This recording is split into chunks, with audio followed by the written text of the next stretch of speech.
Yeah, I'm ready.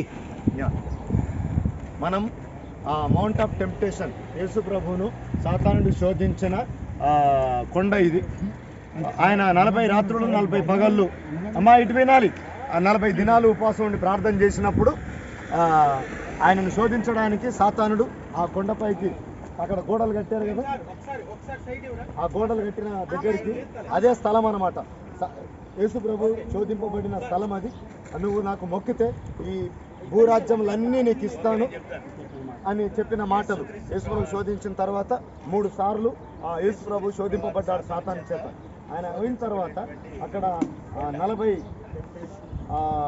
గదులు monastery అంటే ఆశ్రమం ఉంది అక్కడ. ఇక్కడంతా కూడా ఏలియా కాకోలముల చేత పోషింపబడడానికి ఎవరి ద్వారా ఆహాబు రాజు భార్య అయిన యెజబేలు అంతా చెప్తున్నాడని లేకపోతే సువార్త ప్రకటిస్తున్నాడని చెప్పి ఆయనను చంపడానికి తరిమినప్పుడు గెన్నెసరతు వాగు దగ్గర ఉన్నప్పుడు అక్కడి నుంచి కూడా పారిపోయి ఆయన ఒక ఎడారిలో ఉంటున్నప్పుడు కాకోలముల చేత దేవుడు ఏలియాను పోషించిన స్థలం దీని వైపున దీని వెనకాల ఉంది అని మనం గుర్తుంచుకోవాలి. ఈ కొండ ఎగ్జాక్ట్గా యేసు ప్రభువును సాతాను శోధించిన కొండ ఇది. ప్రాంతమంతా కూడా మోనస్ట్రీ దగ్గర కట్టారు అక్కడ. దాని అవతల ఏలియా కాకోలం పోషించిన అది.